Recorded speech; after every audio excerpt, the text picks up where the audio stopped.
Ashama harka fuunee hordoftoota fi kabajamtoota mul'atatuu fi kan biyya keessaa fi kan biyya alaa jirtanii nageenyi koo kan jaalalaa kan kabajaa bakka jirtanitti isin bira naaf haa ga'u isiniin jecha warri mana kanaa baaraa taatan saskiraayib laayik gochuu hin dagatinaa isiniin jedha. Innaa har'a mul'atan maal qabattee dhufte jechuun keessan dhugaa rabbi jechuudha. Waan miidiyaa kanarra deemaa jiru jechuudha. Kan miidiyaa kanarra namni oolu waan adda addaa laalaa oola, waan adda addaa argaa oola. Dhugaa waan nama jibbisiisu jechuudha. Wanni miidiyaa kanarra deemaa jiru isarraa mul'atan waan tokko dubbachuu dhufte har'a dhugaa dubbachuu baay'ee kan natti dhagahame jechuudha. Innis maal jechuun keessan hin oolu Abdallaa fi Liinaa jechuudha. Abdallaan haadha manaa ofii jechuudha. Haadha ilmoo isaa kan waan barbaade wajjin ta'e kan waan barbaade wajjin agarte gaaris badaas wajjin agarte haala hin taane dhugaa rabbi jechuudha irratti raawwachaa jira jechuudha. Inni ishumtuu odoo badduu taate ishumtuu odoo nama badduu taate haati manaa isaa as fidee miidiyaa gubbaa irratti akkana hin godhu jechuudha. Maaliif gaaris yaraas wajjin dabarsitee jirti haadha ilmoo isaati kabajaa biraa qabdi odoo badduma abbaa barbaadde taate badduma dubartii odoo taate jechuudha gara miidiyaa fidee akkana ishee hin godhu jechuudha. Ilmoon isaa bira jira kan ishiin deesseef jechuudha. Abbaa daa'immaati haadha daa'imaati ilmoo walirraa qabani harka ishii duubatti hidhee ilmoo wajjini jaraa garafuu jechuun luka qabee harkisuu ilmoon ishii jechuudha. Luka qabee harkisuun jalatti qabuun isaa ilmoon kun biroo ol guddate. Haadhati jedha abbaa kee wajjin akkanan godha jedhee waan agarratti fakkaata. Viidiyoon kun miidiyaarra oolaa bara yoomuma miidiyaa kanarraa hin badu jechuudha. Aga daa'imti kun ol guddate bakka ga'ee viidiyoo kana ilaala jechuudha. Sammuu daa'ima kanaatiif eeguun hin jiru. Oduma ishiin badduu taate kophaatti oduma ishiin badduu taate erga qixaaxuu barbaade kophaatti jechuudha. Daa'ima saniin alatti jechuudha. Qixaaxa malee daa'ima wajjiniin miidiyaa gubbaarratti as fidee qixaaxuu hin qabu dhugaa dubbachuudhaaf. Obboleewwan koo jechuudha. Dhuguma kuni waan ta'u hoo ta'e gara miidiyaa baga fidee rukute hoo jettanillee dhugaa hin beeku koomentii alatti naa barreessaa jechuudha. Dhugaa rabbi baay'ee na aarseeni jechuudha. Ilmoo ofii wajjiniin akkamitti haadha manaa ofii kan gaarii yaraa wajjin dabarsite jechuudha. Kabana ofiiti haati manaa ofii jechuudha.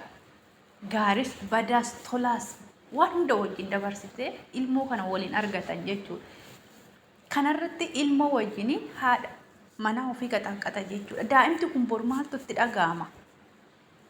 Daa'ima kanaaf bor maal yaade? Ishii daa'ima san bichaadhaaf ooluu hin ta'in jechuudha. Daa'ima ofii san bichaadhaaf ooluu hin ta'in. Daa'ima hedduun miidiyaa kana gubbaarra oola. Daa'imman miidiyaa kana gubbaarra oolu wallaalaa fi beekaa miidiyaa kana gubbaarra oolu sun barumsa narra argatan jedhee yaade kan miidiyaa gubbaarra as fidee haadha manaa ofii akkanatti garafu jechuudha. Namni bara rabbi yoo nama qabe rabbi kan caale hin jiru jechuudha. Rabbi odootti yaamtu irra rabbi irra darbee garafaa jira jechuudha.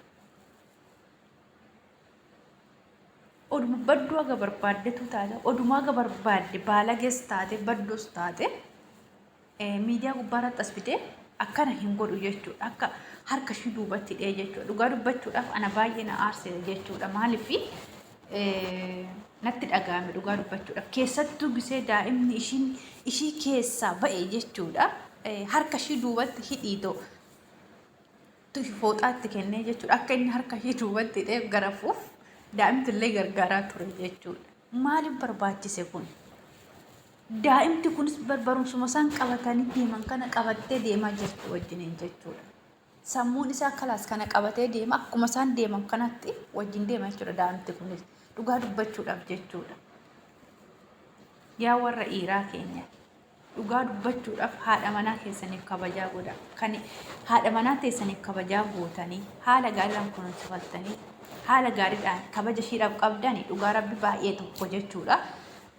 Nama boositan jechuudha. Garuu tokkoon keessan jechuudha. Kan haadha manaa keessaniif kabaja hin qabne. Kan haati manaa keessan maalii keessan hin taane. Dhugaa rabbi baay'ee nama gaddisiistan jechuudha. Baay'ee jechuudha. Kanaafuu haadha manaa teessaniif kabajaa horaa. Haadha manaa teessan yoo loluu barbaadan, yoo qixaaxachuu barbaadan miidiyaa xasif fidina. Daa'ima biratti hin qixaaxina.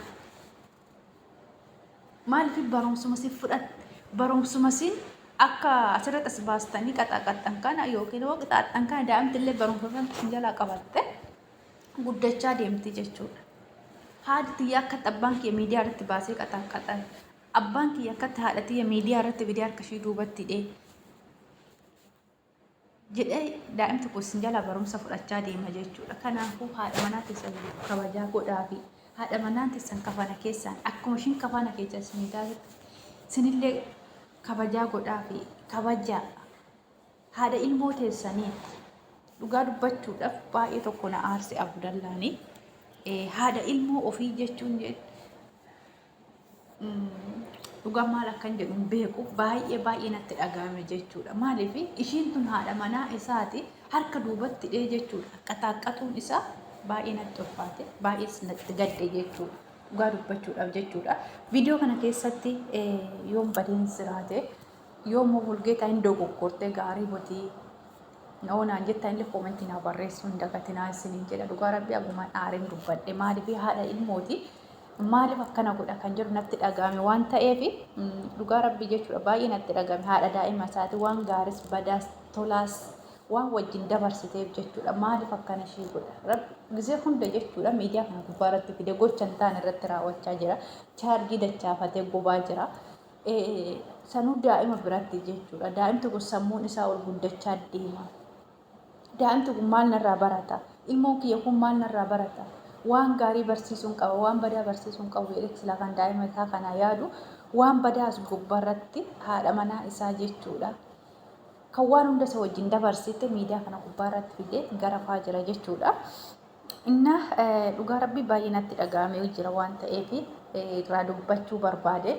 Kanaafuu mana kana qorraa aga viidiyoo biraatti walitti deemnutti turtii gaarii isinii jedhee jira.